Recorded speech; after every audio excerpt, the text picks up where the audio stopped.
வெற்றிகரமான 10வது ஆண்டில் சபா பில்டர்ஸ் உங்கள் இல்லக்கனவை இனிதாக்கிட அணுகுவீர் சென்னை, திருநெல்வேலி, தூத்துக்குடி, காயல்பட்டி. அவர் சொந்த சமுதாயத்துக்கு அவர் பல எதிரான வேலைகளை செய்யறதா நாங்க கருதுறோம். நிச்சயமா நிச்சயமா நிச்சயமா அவர் சொந்த சமுதாயத்தை பல்வேறு இடங்கள்ல சொந்த சமுதாயத்தை பல்வேறு இடங்கள்ல ரொம்ப தரம் தாழ்த்தி ரொம்ப கேவலமாக பிற சமுதாயங்களை மகிழ்விக்கிற நோக்கத்துல சொந்த சமுதாயத்தை இழிவான முறையில பல மேடைகள்ல அவர் பேசியிருக்கிறாரு.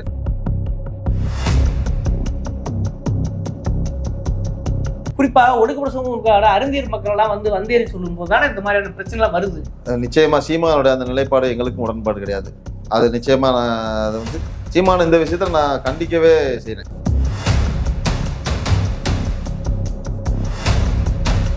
இந்த சாணாரை பார்த்தா தெரிச்சுட்டு நான் சொல்லிடுறேன்.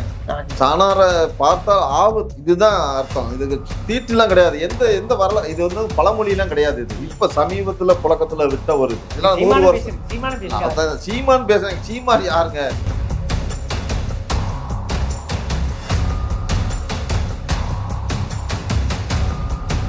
சாதிவாரி கணக்கெடுப்பு நடத்தி அந்தந்த ஜாதிக்கு என்னென்ன மக்கள் தொகை இருக்காங்களோ அந்தந்த விகிதாச்சார அளவுல தனி உள்ஒதுக்கீடு வேணும். அவன் என்னென்ன மக்கள் எந்த அளவுக்கு இருக்கணும் அந்தந்த சாதிவாரி கணக்கெடுப்பு நடத்தணும்.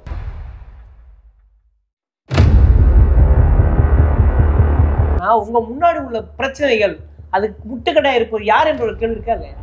இல்ல, முட்டுக்கட்டையா இருக்கிற நீங்க குறிப்பிட்டதை நான் ஏத்துக்கிறேன். ஒரு காலத்துல இந்த பிராமணர்களுடைய ஆதிக்கம்ங்கிறது கற்பனைக்கு எட்டாத அளவுல இருந்துச்சு.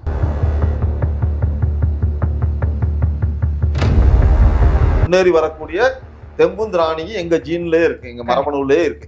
இன்றைக்கும் எந்த ஒரு ஏகாதிபத்திய சக்தி எங்களை அடக்குமுறை பண்ணாலும் அதையெல்லாம் உடைச்சு நொறுக்கிற இந்த தைரியமும் தெம்பும் நாடார் சமுதாயத்துக்கு எங்களுக்கு மரபுலயே உள்ள ஒரு விஷயம்.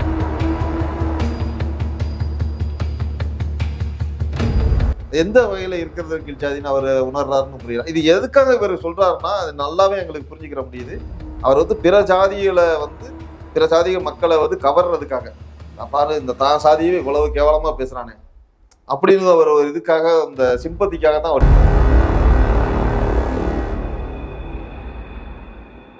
போது சீமானுடைய சமுதாயம் சார்ந்து ஒரு எள்ளி நகையாடுறதெல்லாம் நம்ம கவனிக்கிறதா இருக்கு. அதெல்லாம் மாத்திக்கிறணும் அப்படின்னு நான் கேட்டுக்கிறேன். சீமானை அவர் மலையாளி அப்படின்லாம் சொல்றதெல்லாம் ரொம்ப தவறான ஒரு பச்சை தமிழ் சமுதாயம். நாடார்கள் ஒரு பச்சை தமிழர்கள். அவர்கள் எப்படி மலையாளின்னு சொல்றாங்க?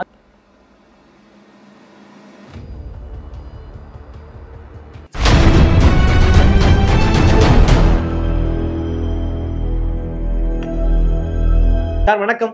வணக்கம். முதல்ல உங்களுக்கு நெஞ்சார்ந்த நன்றிகள். நீங்க ராமநாதபுரத்துல எங்களோட அழைப்பை ஏற்று, அதாவது நம்ம சேனல்ல வர விவாதங்கள்லாம் உற்று கவனித்து அதற்காகவே நேரடியாக வந்திருக்கீங்க. அதுக்கு முதல்ல உண்மையை சொல்றேன், இதுதான் ஜனநாயகம், இதுதான் ஊடக ஆர்வம் என்பதை நாங்கள் தெளிவாக நம்புகிறோம். அரங்கத்திற்கே வந்திருக்கு முதல்ல நன்றி. முதல்ல பேசும் பொருளா என்ன இருக்கு பெரும்பாலும்னா எங்க விவாதங்களை தொடர்ந்து பார்த்துருப்பீங்க. நீங்க இப்ப நாடார் சமூகத்துக்கும் நீங்க தலைவா இருக்கீங்க. நாடார் சமூகத்துக்கு உண்டான பிரதிநிதித்துவம், அரசியல், கல்வி, வேலைவாய்ப்பு எல்லாவற்றிலும் இன்னமும் நாங்க ஒரு பெரிய வீழ்ச்சி அடையல அப்படின்றாங்க. ஆனா பல்வேறு அரசு விமர்சகர்கள் என்ன சொல்றாங்கன்னாக்க இந்த சமூகம் ஒடுக்கப்பட்ட சமூகம் ஆரம்பத்தில் இருந்தாலும் கூட அதன் உழைப்பால் அதோடைய தொடர் ஒற்றுமையால் பார்த்தீங்கன்னா தனியா பேங்க் வைக்கிற அளவுக்கு நீங்க வருகிறாங்க. அதுக்கு உதாரணம் நல்ல ஒரு பெரிய வளர்ச்சியின் குறியீட காட்டினாங்க சிவநாடாரெல்லாம் சொல்லணும்னு வச்சுங்களேன். அப்படி இருக்கும்போது இன்னும் என்ன ஒடுக்கப்படுறதா உணர்றீங்க? இன்னும் அவர்களுக்கு அல்லல் படுவது இன்னும் தீரவில்லையா? என்ன சொல்ல வரீங்க? நான் தங்களுடைய அரங்கத்துக்கு நேரடியாக இந்த நிகழ்ச்சியில் பங்கு பெறுவதில் எனக்கு மிக மகிழ்ச்சி. அழைத்தமைக்கு உங்களுக்கு எனது நன்றி தெரிவித்துக்கிறேன். அதாவது நாடார் சமுதாயம் நீங்கள் குறிப்பிட்டது போல இன்னைக்கு பல்வேறு அரசியல் விமர்சகர்களும் சரி, இப்போ சமூக பொருளாதார அறிஞர்களும் சரி, நாடார் சமுதாயம் ஏதோ பெரிய சமுதாயமாக பொருளாதாரத்திலையும் கல்வியிலையும் பெரிய அளவில் வளர்ந்துட்டு தான் குறிப்பிடுறாங்க. அது அதில் பெருமளவு உண்மை இருந்தாலும் இன்னும் அதில் ஏராளமான தவறான தகவல்களும் உள்ளடங்கி இருக்கு. இன்னும் ஏராளமான கிராமங்களில் கல்வி ரீதியாக பின்தங்கி இன்னும் கூலி தொழிலாளிகளா, விவசாய கூலிகளா, மீன்பிடி தொழில் செய்கிறவங்களா இன்னும் ஏராளமான நூற்றுக்கணக்கான கிராமங்களில் நாடார் சமுதாய மக்கள் வாழ்ந்துட்டு தான் இருக்காங்க. நீங்கள் குறிப்பிட்டது போல ஒரு பெரிய அளவில் கல்வியிலையும் பொருளாதாரத்திலையும் முன்னேறிய அளவில் குறிப்பிட்ட சதவீதம் இருந்தாலும் பெரும்பான்மையோட இன்னும் பின்தங்கி தான் இருக்காங்கிறது தான் உண்மை. அதான் களத்தில் உள்ள உண்மை. அந்த ஒரு சிறு பகுதியை மட்டும் எடுத்துக்கிட்டு ஒட்டுமொத்த சமுதாயத்துக்கும் ஒரு பணக்கார சமுதாயம், பெரிய முன்னேறிய சமுதாயமா குறிப்பிடுறாங்கிறதான் எங்களுடைய குற்றச்சாட்டு. இல்ல பல தொழில் வர்த்தகங்களும் கையில் இருக்குல்ல, அது மறக்க முடியாது உங்களால. தொழில் வர்த்தகம் அது குறிப்பிட்ட இப்ப நீங்க விருதுநகர், சிவகாசி, இந்த மாதிரி திருநெல்வேலி, தூத்துக்குடி இந்த மாதிரி பகுதிகளை சேர்ந்த நாடார்கள் தான் அதை செய்யறாங்க. இப்ப கொங்கு மண்டலத்தில் இருக்கிற நாடார்கள் என்ன செய்யறாங்க? கொங்கு மண்டல நாடார்கள்லாம் இன்னும் பனைத்தொழிலையும் விவசாய கூலிகளாகவும் விவசாயிகளாகவும் அப்படித்தான் இருக்காங்க. அப்ப அதெல்லாம் என்ன செய்யறது? அந்த மாதிரி டெல்டா பகுதியில் எடுத்துக்கிற நாடார்கள் என்ன செய்யறாங்க? ஒரு குறிப்பிட்ட பிரிவினர் நல்லா இருக்காங்க. தென் மாவட்டத்தில் உள்ள நாடார்கள் ஒரு தொழில் ரீதியான ஒரு வளர்ச்சியை, ஒரு குறிப்பிடத்தக்க வளர்ச்சி எட்டியிருக்காங்கிறது உண்மை. அது மறுப்பதற்கு இல்லை. ஒட்டுமொத்த நாடார்களும் வளர்ந்துட்டாங்களான்னு கேட்டால் நிச்சயமா இல்லை. அப்படி நீங்க ஒரு அறுதிட்டு கணக்கெடுத்து வந்தீங்கன்னா நிறைய இடங்கள்ல அப்படி எல்லா சமூகமுமே ஒட்டுமொத்த சமூகம் வளர்றதுக்கான வாய்ப்பு சொல்ல கிடையாதுன்னு வச்சுங்களேன், அது மறுக்க முடியாது. ஆனா தொடர்ந்து இப்ப நீங்க விமர்சனங்கள்ல பாக்குறீங்க, குறிப்பாக சீமான் குறித்து நம்ம உரையாடி இருக்கோம் போன்ல பேசுனது. அதை பேசும்போது நீங்க வந்து ஏதோ ஒரு குறிப்பிட்ட ஜாதியை வச்சு குறிப்பிட்ட ஆளை வச்சு நீங்க அவர் டார்கெட் பண்ற மாதிரி இருக்குன்னு சொல்றீங்களே, அதை எப்படி சொல்றீங்க? அதாவது குறிப்பா அது ஒட்டுமொத்த இன்னைக்கு அரசியல் உலகத்துலையும் வந்து சீமான டார்கெட் பண்ணி நிறைய விஷயம் நடக்குது. அதை வந்து அதுக்காக பதில் கொடுக்கறதுக்கான லெவலில் நாங்கள் இல்லை. இருந்தாலும் அவரை வந்து ஒரு சமுதாய ரீதியாக கார்னர் பண்ணும்போது அந்த இடத்துல நாங்கள் எங்களோட மாதிரி ஆளுக்கு தலையிட வேண்டிய ஒரு சூழ்நிலை இருக்கு. குறிப்பாக உங்களுடைய நிகழ்ச்சிகளில் கூட நாங்கள் உங்கள் வரது விருந்தினர்கள், பல்வேறு சமுதாயத்தை சேர்ந்தவர்கள், தலைவர்கள்லாம் வந்து விமர்சனம் வைக்கும்போது சீமானுடைய சமுதாயம் சார்ந்து ஒரு எள்ளி நகையாடுறதெல்லாம் நம்ம கவனிக்கிறதா இருக்கு. அதெல்லாம் மாத்திக்கிறணும் அப்படின்னு நான் கேட்டுக்கிறேன்.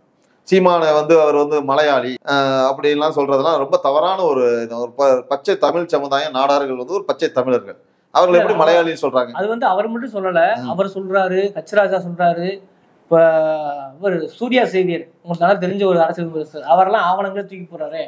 என்னங்க சூர்யா சேவியரையா? என்ன அவர் வந்து திமுகவுக்காக வேலை செய்யறவருங்க.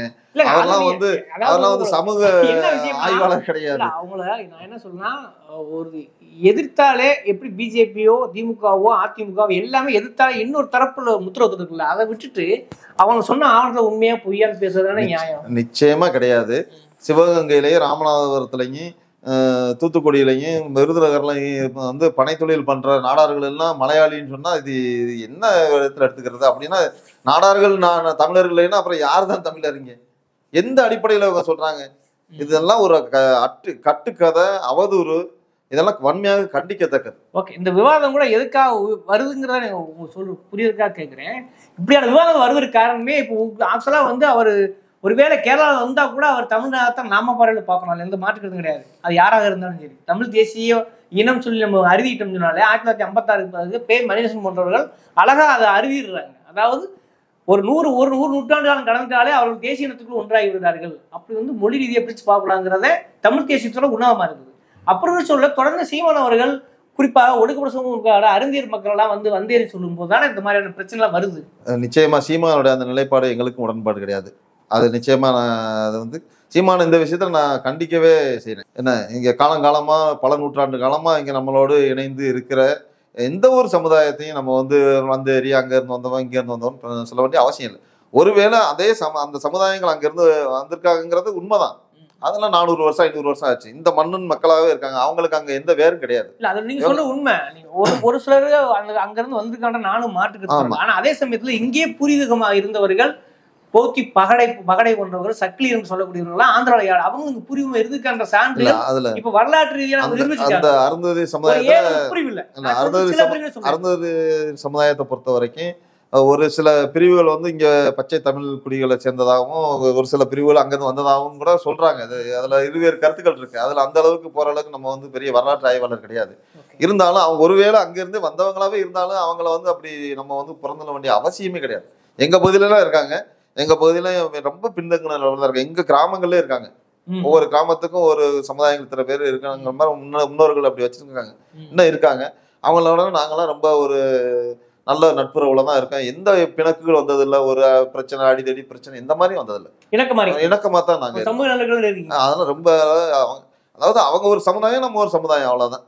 அவங்க இன்னும் பின்தங்க நிலைமையில இருக்காங்கிறது ஒரு ரொம்ப மாட்டுக்கருத்து. ஆமா.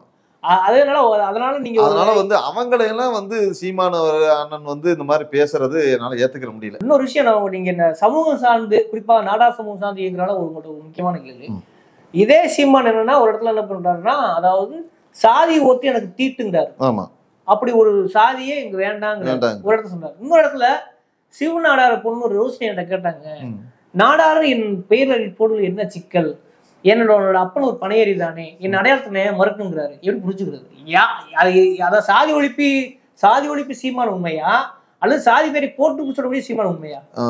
இது வந்து நான் எப்படி பாக்குறேன்னா, ஏன்னா சீமானுடைய கொள்கைகளுக்கும் எங்க கொள்கைகளுக்கும் நிறைய வேறுபாடுகள் இருக்கு. நாங்க பல வகையில முரண்படுறோம். அவர் சொந்த சமுதாயத்துக்கு வந்து அவர் பல எதிரான வேலைகளை செய்யறதா நாங்க வந்து கருதுறோம்.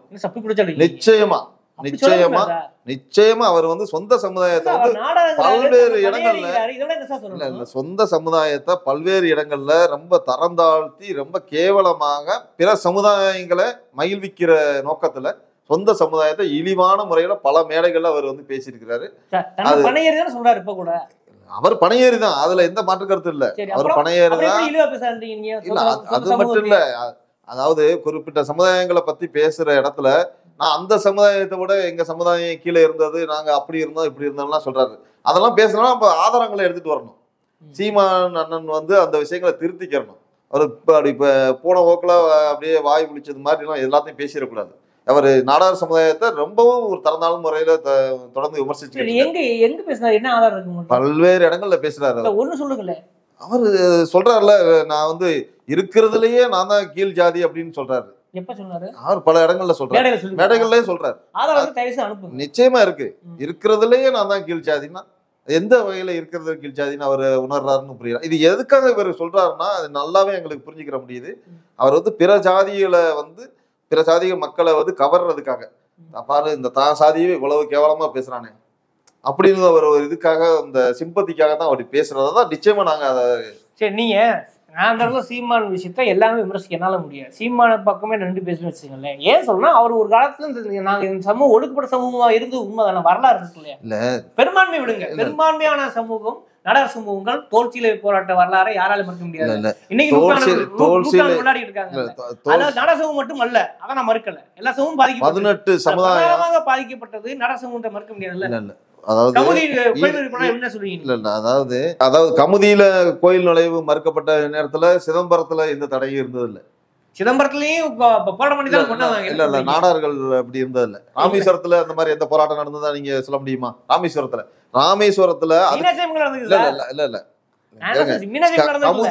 கமுதியில கோயில் நுழைவு போராட்டம் சொல்றீங்களா? மீனாட்சி இதை வச்சுங்க. 200-300 வருடங்களுக்கு முன்னால ராமேஸ்வரம் கோயிலுங்கிறது இன்னைக்கு இந்தியாவிலே முக்கியமான கோயில், காசிக்கு அடுத்த ஒரு புண்ணியஸ்தலம். ராமேஸ்வரம் கோயில்ல தீட்சிதர்களுக்குள்ள ஏற்பட்ட பிரச்சனைகளை தீர்த்து வச்ச கமிட்டி அன்னைக்கு ராமநாதபுரம் ஜமீன்தாரா இருந்த அந்த தேவர் மறவர் சமுதாயத்தை சேர்ந்தவங்க தான் இருந்தாங்க. அவங்க ஒரு கமிட்டி போடுறாங்க. அதுக்கு தலைமையா இருந்தவர் வந்து ஒரு நாடார் தான். சார், கமிட்டில இருக்கலாம். கமிட்டி இல்ல, தீட்சிதர்கள். யாரு தீட்சிதர்கள்னா யாரு? கோயில்ல பூஜை பண்றவங்க உள்ளவங்கள செல்வந்தர்ல வச்சிருப்பாங்க. எனக்கு மாட்டுக்கிறது கிடையாது. அது எப்படி? அப்ப ஒரு நாடாரு தான் ஒரு கோயில் பிரச்சனையை தீர்த்து வைக்கிறதுக்கு தலைமை தாங்கிறவரை ஒரு நாடாருன்னா அப்புறம் அந்த கோயிலுக்குள்ள எப்படி போகாம எப்படி இருப்பாரு? அதுக்கான வரலாறு இருக்கு. அவர் எங்களுடைய முன்னோர்கள் தான். நானும் அந்த பகுதியை சேர்ந்தவங்க தான். எங்களுடைய முன்னோர்கள் தான். அந்த இது சொல்லப்போனா 400 வருடங்கள் தான் வந்து ராமநாதபுரத்துல வந்து சேதுபதிகளுடைய ஆட்சி உருவாகி 1601 அல்லது 1605ங்கிறது வரலாற்றாக அவங்க அரண்மனையிலே இருக்கு. ராமலிங்க விலாசத்துல நீங்க போனா அந்த புத்தகங்களே எழுதி வச்சிருக்காங்க. அவங்க வரலாறு அவங்க எழுதி வச்சதே இருக்கு. இது அரசாங்கம் ஏத்துக்கிட்ட ஒரு இது. அதுக்கு முன்னே அந்த கோயில் யார் உருவாக்குனது? திருப்புலானி கோயில் 1000 வருடங்களுக்கு முன்னால கட்டப்பட்டது. 108 வைணவ புண்ணிய ஸ்தலங்கள்ல வந்து அது 44வது திருத்தலமா இருக்கு. அந்த திருப்புலானி ஆதி ஜெகநாத பெருமாள் கோயிலை கட்டுனதுல 5 சமுதாயங்கள் இருக்கு. பிராமணர், நாடார், அதாவது எங்களை வந்து சான்றோர் சாணார் அப்படின்னு சொல்றாங்க. சான்றோர் வரலாற்றுல வந்து சான்றோர் தான் குறிப்பிடுவாங்க. பிராமணர், நாடார், வெள்ளாளர், செட்டியார், இடையர், அதாவது கோணார்னு சொல்றாங்க. இந்த 5 சமுதாயங்கள் சேர்ந்துதான் அந்த கோயிலை உருவாக்கியிருக்காங்க, நன்கொடை கொடுத்திருக்காங்க. இந்த கோயிலை உருவாக்கினது எவ்வளவு பெரிய கோயில்! 108 புண்ணியஸ்தலம். இந்தியா முழுமைக்கு இருக்கிற 108 புண்ணியஸ்தலத்துல 44வது பெரிய திருத்தலமா இருக்கிற. அப்ப நீ சொல்ல பாயிண்ட் ஆஃப்ல கூட ஒரு பகுதியில ஒடுக்கு போடுறாங்க, ஒரு பகுதியில அப்படி இருக்க முடியாது. ஒரு காலகட்டத்துல இது நான் சொல்றது 1000 வருஷம் 500 வருஷத்துக்கு முன்னால. இதெல்லாம் வந்து 100 வருஷம், நீங்க சொல்றதெல்லாம் 100 வருஷம் 150 வருஷத்துக்கு முன்னாடி. ஏன்னா இந்த இன்னைக்கு திருவிதாங்கூர் சமஸ்தானம், அதாவது கன்னியாகுமரியில இருந்து திருவனந்தபுரம் அந்த பகுதியில உள்ள கொல்லம் அந்த பகுதியில சேர்ந்த திருவிதாங்கூர் சமஸ்தானம், அந்த பகுதியில வந்து பூர்வீக ஆட்சியாளர் இருந்தவங்க நாடார்கள். அவங்கள அந்த ஆட்சி இதாகிட்டு நம்பூதிரி பிராமணர்களும் அவர்களோடு சேர்ந்த நாயர்கள், மேனன், இந்த மாதிரியான அது ஒரு சமுதாயம். அவங்கலாம் வெளியில இருந்து வந்தவங்க, அந்த மண்ணின் மைந்தர்கள் கிடையாது. அவங்கெல்லாம் வெளியில இருந்து வந்தாங்க. அவங்களுடைய கூட்டணி அங்க வந்து அந்த ஒரு சூழ்ச்சி செஞ்சு அங்க பூர்வீக மன்னர்களை ஒழிச்சிட்டு அவங்க ஆட்சிக்கு வர்றாங்க. ஓகே, நீங்க அவங்க ஆட்சியில வரும்போது பூர்வீக மக்களை அந்த ஆட்சியில இருந்த அந்த முக்கியமான இடங்கள்ல இருந்தவங்கள ஒடுக்குமுறைக்கு ஆளாக்குறாங்க. அந்த மாதிரி வந்தது தான் தவிர. அப்ப ஒரு விஷயம் நீங்க சொல்ற ஒரு விஷயம் ஒப்புக்கிறீங்க, அதாவது இடையிலதான் ஒடுக்கப்பட்டிருக்கோம். இப்ப சமயமா 100-200 வருஷத்துக்கு முன்னாடி, அதுக்கு முன்னாடியும் ஆவணங்கள் இருக்கு. அதுக்குள்ள போவேன்னா வெள்ளையர்களுக்கு முன்னாடி இருக்கு. ஏன்னா நான் சீமானே பல இடங்களை சொல்றேன். நான் சீமான் அதான் சொல்லுவாரு. சீமானுக்கு அதைத்தான் சொல்றேன். சீமான் அதான் சொல்லுவார். சீமான் அப்படிதான் சொல்லுவார். இல்ல, நான் சொல்றது இவரை விடுங்க. வரலாற்று ஆய்வாளர்கள் நிறைய இடங்கள்ல குறிப்பிடுறாங்க. நீலகண்ட சாஸ்திரி போன்ற வரலாற்று ஆய்வாளர்கள் நீலகண்ட சாஸ்திரி என்ன சொல்றாரு? இல்ல, பெரும்பாலான ஒடுக்கப்பட, அதாவது நீலகண்ட சாஸ்திரி எத்தனை வருஷத்துக்கு முன்னால வாழ்ந்தவர்? அவர் எந்த காலகட்டத்தை குறிப்பிட்டாரு? அவரை மட்டும் சொல்லல, சும்மா உதாரணத்துக்கு ஒன்று சொல்லணும்னு. அதே மாதிரி மொழியில அறிஞர் ஜோர்ஜ் ஸ்காட் சொல்றாரு, திராவிட மொழியில உப்பிலக்கு ஜார்ஜ் ஸ்காட். அதாவது இதே நீங்க ஹார்ட் கிரேவ், நீங்க சொல்ற ஹார்ட் கிரேவ், இன்னும் இருக்கிற கால்டுவெல், இவங்க எழுதி வச்ச வரலாறே இருக்கு. அவங்க எழுதின வரலாறுலாம் இருக்கு. இந்த பகுதியில இத்தனை 1000 ஏக்கர்கள் 500 ஏக்கர்கள் நூற்றுக்கணக்கான ஏக்கருக்கு இவங்களுக்கு வந்து இவங்க அங்க இருக்கிற நாடான்கிற ஒரு இந்த இதே பிரிவை சேர்ந்தவங்க நாடான்கள் வந்து இந்த இத்தனை ஏக்கர்களை எந்த விதமான வரியும் கட்டாம, அன்னைக்கு இருந்த பிரிட்டிஷ் ஆட்சிக்கோ இல்லை அந்த பகுதியில் ஜமீன்தாரர்கள் இருந்தா, அவங்க எடுபடியா இருந்தாங்களோ ஜமீன்தார் பாளையக்காரர்கள், அவங்களுக்கோ எந்த விதமான வரியும் கட்டாம அந்தந்த பகுதியில இருந்திருக்காங்க. நிறைய அவங்க குறுநில இடைநில மன்னர்களாக எல்லா சமூகமும் இருக்காங்க. சமூகம் இருந்துப்பாங்க, எனக்கு மாற்றுக்கிறது கிடையாது. இப்ப ஏன் என்னோட நோக்கம் வந்து இல்ல அவன் ஒடுக்கப்பட்ட சமூகமா இருந்தாதான் மீண்டான்ற என் நோக்கம் அல்ல. இல்ல, அதுல எங்களுக்கு எந்த பிரச்சனையும் இல்ல. நாங்க ஒடுக்கப்பட்டோம், அதாவது ஒடுக்கப்பட்டோம் சொல்றது எங்களுக்கு எந்த இதுவும் இல்ல. நாங்க அதையும் உடைச்சு எந்த ஒடுக்குமுறையும் இன்னமும் வந்து மல்லர் சமூகம் இருக்கா, தேவந்தோட சமூகம், நாங்க வந்து ஒடுக்கப்பட்ட சமூகம் கிடையாது. எசிபி வெளியே இருக்கிறாங்க, அவங்க உரிமை இல்ல. இன்னைக்கும் சரி, இன்றைக்கும் எங்களுக்கு எதிராக பெரிய பெரிய அன்னைக்கு பிரிட்டிஷ்காரன் வந்து ஒடுக்குனா, அதுக்கு முன்ன இங்க இருக்கிற தமிழ் ஜாதிகளோ அல்லது வெளியில இருந்து வந்து வேற ஒரு மன்னர்களோ வந்து எங்களை ஒடுக்குனாங்கன்னு வச்சுக்கோங்க. அதையெல்லாம் தகர்த்தெறிஞ்சு முன்னேறி வரக்கூடிய தெம்பும் திராணியும் எங்க ஜீன்லயே இருக்கு, எங்க மரபணுலயே இருக்கு. இன்றைக்கும் எந்த ஒரு ஏகாதிபத்திய சக்தி வந்து எங்களை அடக்குமுறை பண்ணினாலும் அதையெல்லாம் உடைச்சு நொறுக்கிற இந்த தைரியமும் தெம்பும் நாடார் சமுதாயத்துக்கு எங்களுக்கு மரபுலயே உள்ள ஒரு விஷயம். ஓகே, இத உங்களுடைய தன்னம்பிக்கையாவும் நீங்க சொல்ற என்னுடைய தன்னம்பிக்கை இல்ல, அது எங்களுக்கு உள்ளது. எல்லாம் நீ நிரூபிச்சிருக்கோம். அதான் சொல்றேன், அது மறுக்கல. இப்ப ஒரு விஷயத்த நீங்க எப்படி அட்ரஸ் பண்ணி புரியல. ஏதோ ஒரு வகையில கார்ல் மார்க்ஸ் வந்து இந்தியாவை பற்றி சொல்லும் போது ஒரு மிக முக்கியமான வரியில பயன்படுத்தார்.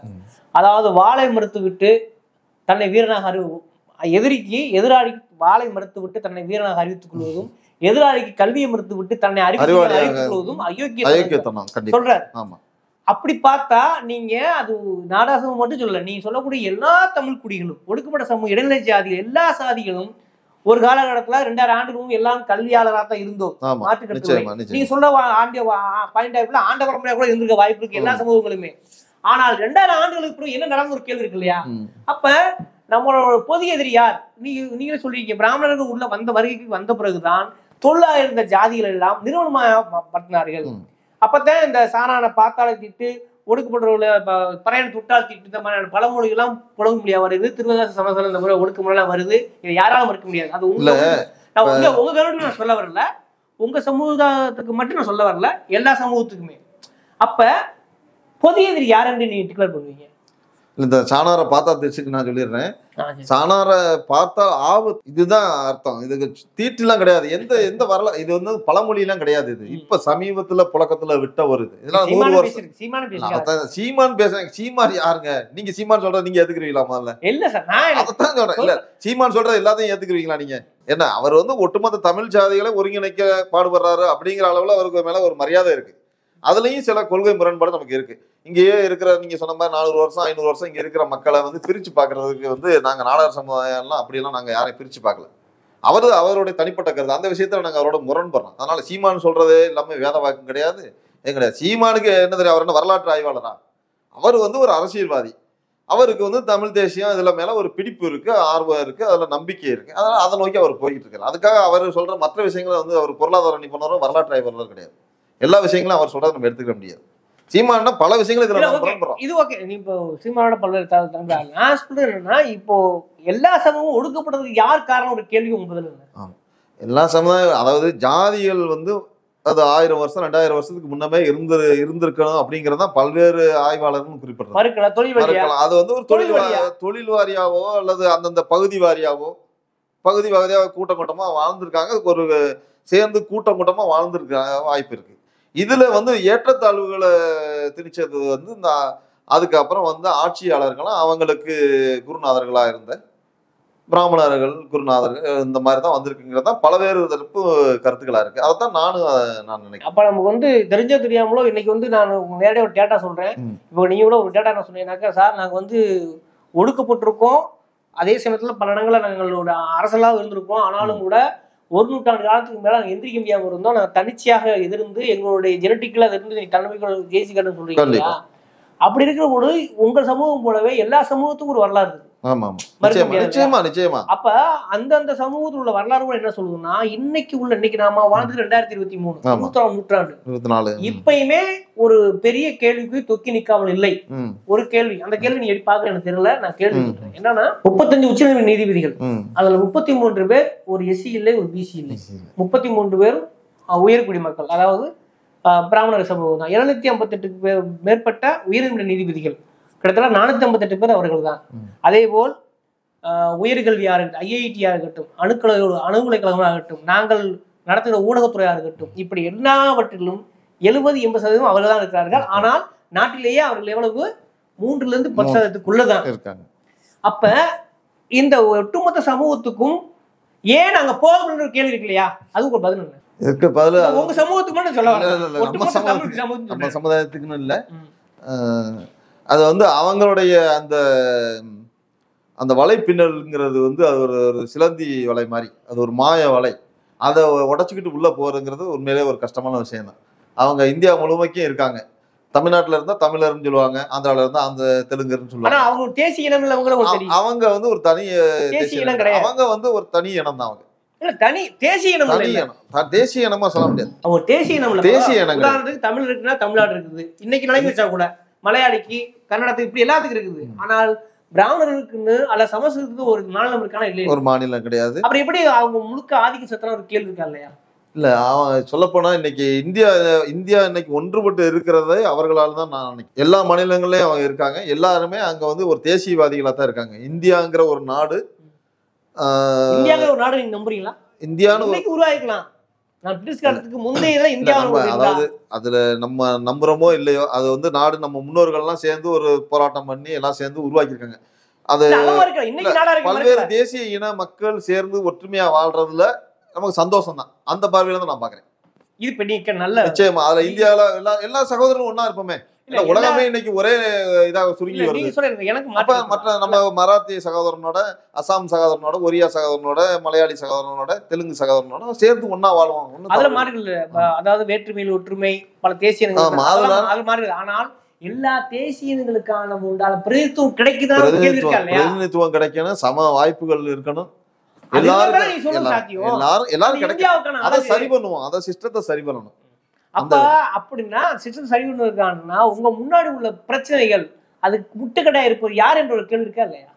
இல்ல, முட்டுக்கட்டையா இருக்கிற நீங்க குறிப்பிடத்தை நான் ஏத்துக்கிறேன். ஒரு காலத்துல வந்து இந்த பிராமணர்களுடைய ஆதிக்கம்ங்கிறது கற்பனைக்கு எட்டாத அளவுல இருந்துச்சு. ஆனா இன்னைக்கு வந்து வாய்ப்புகள் எல்லாருக்கும் ஓப்பன் டு ஆல், எல்லாருக்குமே திறந்துதான் இருக்கு. இன்னைக்கு கல்வியும் சரி, எல்லாமே சரி, எல்லாருமே. தமிழ்நாட்டுல என்ன யாருக்கு எந்த கல்வி இல்லை? இலவசமாவே படிக்கிறனாலும் அப்படியே 1ல இருந்து PhD வரைக்கும் படிச்சு போக முடியும். இன்ஜினியரிங்ல இருந்து பொறியியல இருந்து நீங்களா இருக்கணும், நாங்களா இருக்கணும். அது எவ்வளவு போராட்டத்துக்கு ரத்தம் சிந்தில செஞ்சிருக்கு. இப்போ ஈடுலிஸ், அதாவது சரியா சொன்னா நடா சமூகத்தை ஆரம்பித்து ஒடுக்குமுறை சமூகத்து வரை இடஒதுக்கீடு ஏன் உருவானதுக்கான வரலாறு உங்களுக்கு தெரியும் நான் நம்புறேன். கண்டிப்பா இல்லையா? அந்த வரலாறு பல்லாயிரக்கணக்கான உயிர் இழந்திருக்கிறார்கள், பல்லாயிரக்கணக்கான நிலங்களை இழந்திருக்கிறார்கள், போராட்டங்களை அனுபவித்திருக்கிறார்கள். ரத்த சகதியில் தான் அந்த இடஒதுக்கீடு உரிமையை அம்பேத்கரால் வடிவமைக்கப்பட்டது. ஆனால் ஒரே வாரத்தில் 10% இடஒதுக்கீட்டு எந்த ஒரு அறிவிப்பும் இல்லாமல், எந்த ஒரு கோரிக்கையும் இல்லாமல் 8 லட்சம் ரூபாய் வருஷத்துக்கு சம்பாதிக்கிற ஏழை என்று ஏழைகள், அதிசயமான ஏழைகள் அறிவிச்சாங்க. அப்ப 8 லட்சம் அந்த காலத்துல இருந்தாலும் இன்னைக்கு பரவாயில்லன்னு சொல்ற வாய்ப்புகள் எப்படி இருக்குன்றதே கேள்வி. நவீன காலத்துல என்னவாக இருக்கிறோம், அதுக்கு அதாவது இடஒதுக்கீடு வச்சுதான் நாடார்கள் முன்னேறினாங்கன்னு பாத்தீங்கன்னா நிச்சயமா கிடையாது. சிவில் சர்வீஸ் எக்ஸாம்ல எடுத்துங்க, பழைய காலத்து அந்த முதல்ல தமிழ்நாட்டினுடைய முதல் டிஜிபி, அப்ப ஐஜி பதவி, இப்ப டிஜிபின்னு இருக்கு, அதை எடுத்துக்கிட்டீங்கன்னா FC அருள் அவர்கள். சார் நான் அதுக்குள்ள இல்ல விவாதம் கேளுங்க. அதுக்கு அடுத்து வந்து ஐபிஎஸ் அதிகாரிகள் பாத்தீங்கன்னா ஒரு 7-8 ஐபிஎஸ் அதிகாரிகள் வந்திருக்காங்க. இடஒதுக்கீடு காலத்துக்கு முன்னமே நாடார்கள்ல தான் வந்திருக்காங்க. பிராமணர்களுக்கு அடுத்து நாடார்கள் தான் அதிகமான ஐபிஎஸ் அதிகாரி வந்து. அப்ப அதுக்கு கோட்டா கிடையாது, உங்களுக்கு தெரியும். சிவில் சர்வீஸ்ல வந்து அப்ப கிடையாது. நீங்க சொல்ற ஒருவேளை இருந்திருக்கலாம், விதிவிலக்கலாம். ஒரு 5 பேரோ 6 பேரோ 10 பேர் இருக்கலாம், மாற்றுக்கு சொல்லல. 5 பேர் 10 பேர் வர்றது. நான் என்ன சொல்றேன்னா, இன்னைக்கு கூட டேட்டா சொன்னேன் சார். உங்கள்கிட்ட கொஞ்ச நேரத்துக்கு முன்னாடி இன்னைக்கு கூட டேட்டா சொன்னேன். நீங்க சொல்ற உண்மையா இருந்திருந்தா 35 நீதிபதிகள பாதி பேர் வந்திருக்கணும். அதான் சொல்றேன். சமூகத்தின் மீது நீங்க அக்கறை உள்ளவங்கனால நான் இந்த கொஸ்டினை முன்வைக்கிறேன். புரியுது. தவறு இல்ல. இடஒதுக்கீடுங்கிறது வந்து சலுகை அல்ல, புரிந்து கொள்ளுங்கள். ஆமா. 2000 ஆண்டுகளாக மறுக்கப்பட்ட சூத்திரன் காதில் அதாவது படிச்சால் காதல ஈர்த்த காட்சி ஊத்து சொல்லுது மனு வருமோ, அதன் விளைவாகத்தான் இடஒதுக்கீடு நமக்கு கொடுக்கப்படுகிறது. புரியுதுங்களா? அது வந்து சலுகை அல்ல, உரிமைங்கிறத மறுக்க வேணாம். அதனால எங்க சமூகம் நாங்க வந்து இடஒதுக்கீடு பயன்படுத்தாம முன்னேற்றம் சொல்றது கொஞ்சம் அவத்தமாக. இல்ல அதாவது இடஒதுக்கீடு பயன்படுத்த நீங்க சொல்றீங்கல்ல, இப்ப நாடார்கள் நாடார்கள் வந்து ஒடுக்கப்பட்ட சமுதாயமா இருந்தாங்க அப்படின்னு. ஆனா அந்த மாதிரி சமுதாயத்துல இருந்து இந்த மாதிரி எந்தவித சலுகையும் இல்லாம சில பேர் சாதிச்சிருக்காங்கல்ல. இதை ஏன் நீங்க ரோல் மாடலா எடுத்துக்கூடாது மற்ற சமுதாயங்கள்? நான் இடஒதுக்கீடு வேணும் அப்படிங்கறது இன்னொரு பக்கம் வச்சுக்கிறோம், இல்லாமலே சாதிக்க முடிஞ்சிருக்கல ஒரு சமுதாயத்தினால. சார் நீங்க நான் ஒரு இதுக்கு உங்களோட சொல்லுங்க. உதாரணத்துக்கு இடஒதுக்கீடு வேணாம் நாங்க சாதிச்சுன்னு சொல்றீங்க, வேற ஒண்ணு வேணாம் சார். இடஒதுக்கீடு வந்தாலே தகுதி திறமை போதும் சொல்லக்கூடியவங்க யார் சார் முன்னாடி? அது ஒரு முற்பட்ட சமுதாயங்கள் தான். ஆனா பஸ் வந்த உடனே அது எங்க உரிமை, அதை நாங்க பயன்படுத்த சொல்றது யாரு சார்? இப்ப அவங்க தான் சொல்றாங்க. என்ன சார் ரொம்ப கேள்வி இல்ல சார், அவங்களுக்கு அந்த இடஒதுக்கீடு அருமை நல்ல உயர்நிலையில் எல்லா 90% இந்தியாவின் அதிகாரமை தீர்மானிக்கிறவர்களுக்கு கூட அந்த இடஒதுக்கீடு அருமை தெரியும் போது நீங்க எப்படி சார் என்ன சொல்றீங்க? நான் என்ன சொல்ல வரேன்னா புரிஞ்சுக்கிறீங்க. அதாவது இடஒதுக்கீடு, அதாவது நம்ம இடஒதுக்கீடு இல்லாமலே சாதிக்கக்கூடிய திறமையும் நம்மள்ட்ட இருக்கு. அப்ப அது மாதிரியும் நம்ம தயாரா இருக்கணுமே தவிர, இடஒதுக்கீடு உரிமைன்னு சொல்லி நம்ம கேட்போம், அது வேற விஷயம். அதே நேரத்துல இல்லாமலும் சாதிக்கக்கூடிய அந்த தைரியம், அந்த முயற்சி, அந்த இது இருக்கணும். அதுவும் இல்லாம அவங்க எல்லாமே இடஒதுக்கீடுல வேணும்னு காத்துக்கிட்டு இருக்கிறதுக்கு அது எத்தனை காலத்துக்கு? இன்னொன்னு உங்களுக்கு இடஒதுக்கீடு விஷயம் புள்ளி வரங்கள் அதிகமா தெரியல நினைக்கிறேன். இடஒதுக்கீடு வேணும் இல்ல, 91 மார்க்கும் 1 மார்க் முன்ன பின்னதான் சார். அது எனக்கு தெரியும். எல்லாரும் படிச்சவங்க சொல்லப்போனா இல்ல சில 1 மார்க் எதுக்குன்னா 2000 இடஒதுக்கீடு 1 மார்க் கூட சில இந்த பிசிக்கு எஸ்சிக்கு 1 மார்க் கூட இது இவங்க கூட வந்திருப்பாங்க. 1 மார்க் தானே. 1 மார்க்குக்கு தனி 1 மார்க் கூட கிடையாது. அத சொல்லல. அதனால அந்த 1 மார்க்குங்கிறது வந்து தாழ்வானது கிடையாது, கிடையவே கிடையாது. 1 மார்க் சமமும் கிடையாது. 1 மார்க் அதாவது பிசி கோட்டால இருக்கிறவங்களோட எஸ்சி கோட்டா கூடவே இருந்து சீட்டு கிடைக்காம இருக்கவங்க இருக்காங்க. அந்த மாதிரி இருக்கு. ஆமா. அதனால நான் மார்க் அடிப்படையில் நான் சொல்ல வரேன். நான் என்ன சொல்றேன்னா, இடஒதுக்கீடு வந்து உரிமையில இருக்கிறத இனி வரும் காலங்கள்ல வந்து நம்ம மொத்தமா எல்லாருமே எடுத்துட்டு எல்லாருமே போராடுவோம். அப்போ உங்களை போன்ற சமுதாய தலைவர்கள் என்ன செய்ய வேண்டும்னா, ஒவ்வொரு சமுதாய தலைவர்கள் அந்தந்த சமுதாய தலைவர்கள் நம்ம சமூகம் இப்படி இருந்தது, இப்படி இருக்கு, முட்டு கிடையாது எந்த சமூகம் அப்படின்னா ஒரு இடம் காட்ட வேண்டிய பொறுப்பு கடமை. அதாவது இறுதியா ஒரே ஒரு கேள்வி.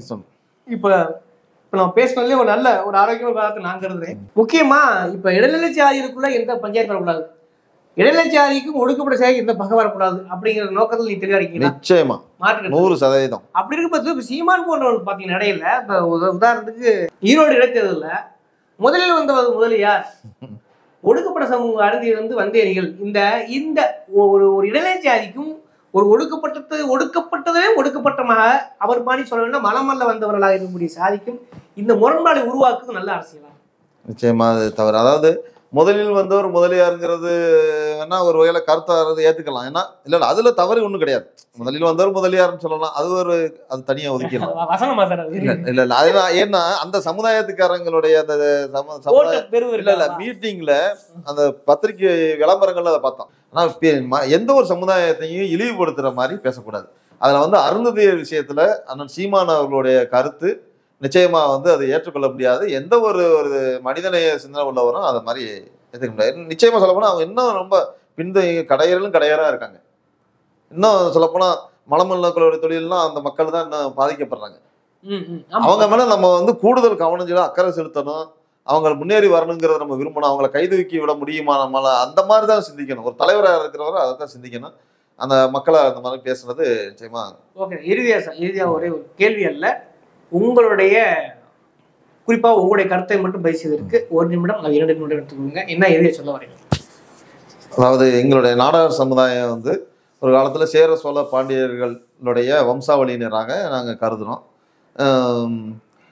ஆனால் ஒரு காலப்போக்கில் பல்வேறு அந்நிய படையெடுப்புகளால் நாங்கள் வந்து ஆட்சி இழந்து உரிமை இழந்து தேரி காடுகளுக்கு நாங்கள் விரட்டி அடிக்கப்பட்டு மிகவும் ஒரு பிற்பட்ட சூழ்நிலையில இருந்து மீண்டும் நாங்கள் வந்து இன்னைக்கு வந்து ஒரு அசுர பலம் பெற்று இன்னைக்கு வளர்ந்து வந்துக்கிட்டு இருக்கோம். ஆனாலும் எங்கள் சமுதாயத்தில் ஓரளவுக்கு ஒரு குறிப்பிட்ட தகுந்த அளவில் உள்ள மக்கள் வந்து கல்வியிலும் பொருளாதாரத்திலும் தன்னிறைவு விட்டிருந்தாலும் பெரும்பான்மையானவர் வந்து இன்னும் அந்த அளவுக்கு கல்வி வேலைவாய்ப்புகளில் இன்னும் வரல. குறிப்பாக பார்த்தீங்கன்னா ஒரு 40-50 ஆண்டுகளுக்கு முன்பு கூட நாங்கள் இடஒதுக்கீடே இல்லாமல் சிவில் சர்வீஸில் ஐபிஎஸ் அதிகாரிகள் போன்றவங்களாம் நிறைய வந்திருந்தாங்க. நிறைய ஐஏஎஸ் ஐபிஎஸ்லாம் ஏராளமானவர் உருவாகியிருந்தாங்க, மருத்துவர்கள் உருவாகியிருந்தாங்க. ஆனால் இப்போ சமீப காலத்தில் உள்ள இந்த டிஎன்பிஎஸ்சி தேர்வு இதெல்லாம் எடுத்து பார்த்தா கடந்த 10-15 ஆண்டுகளை பார்த்தோம்னா ரொம்ப ஏமாற்றம் மிஞ்சுது. எங்களுக்கு ரொம்ப ஒரு அச்சம் நிலவக்கூடிய அளவில் இருக்குது. கல்வியை ரொம்ப பின்தங்கி குறிப்பாக அரசு வேலைவாய்ப்புலாம் ரொம்ப பின்தங்கி கீழே போயிட்டோம். எங்களுக்கான வேலைவாய்ப்புகளும் இல்லை. எனக்கு தெரிஞ்சு ஊருக்கு 4 பேர் 3 பேர் அரசு வேலையில் இருந்தாங்க. இன்னைக்கு யாருமே இல்லை. அந்த பகுதிக்கே ஒருத்தருக்கான புதுசாக வந்தவங்களை காணோம். 50 வயசுக்குள்ளவங்களாம் பார்க்க முடியல. என்ன செய்யணும்? அதுக்கெல்லாம் வந்து கல்வியில வந்து எங்களுக்கு ஒரு தனி கவனம், எங்களுக்கு தனி இடஒதுக்கீடு கொடுக்கணும்னு நான் கேட்கிறேன். எங்களுக்கு வந்து கல்வி வேலை வாய்ப்புகளை எங்களுக்கு மக்கள் தொகை சாதிவாரி கணக்கெடுப்பு நடத்தி அந்தந்த ஜாதிக்கு என்னென்ன மக்கள் தொகை இருக்காங்களோ அந்தந்த விகிதாச்சார அளவுல தனி உள்ஒதுக்கீடே வேணாம். அவன் என்னென்ன மக்கள் எந்த அளவுக்கு இருக்காங்களோ அந்தந்த சாதிவாரி கணக்கெடுப்பு நடத்தணும். எல்லாருக்கும் அதுக்கு மக்கள் தொகைக்கு ஏற்ற விகிதாச்சாரத்துல கல்வி வேலை வாய்ப்புல அவங்களுக்கு உரிமை கொடுக்கணும். அதாவது பெரியார் முன்னிறுத்திய வகுப்பு அதுக்கு. ஆமா, அதை அப்படியே எடுத்துக்கலாம். இப்ப கூட மருத்துவர் ராமதாஸ் ஐயா நடத்துறாருல, அந்த மாதிரி ஜாதிவாரி கணக்கெடுப்பு நடத்தி அது மக்கள் தொகைக்கு ஏற்ற கல்வி வேலை வாய்ப்பு முக்கியமா இருக்கு. நன்றி சார். அதாவது பல்வேறு கேள்விகளுக்கு கொஞ்சம் கூட சமரசம் இல்லாமல் எதிர்கேள்விகளுக்கும் எந்த ஒரு விருப்பு வேண்டி பதிச்சிருக்கீங்க. இதை அப்படியே மக்களின் பார்வைக்கு விட்டுக்கிறேன், குறிப்பாக சமூக மக்களின் பார்வைக்கு விட்டுக்கிறேன். நன்றி சார். நன்றி, வாய்ப்புக்கு நன்றி.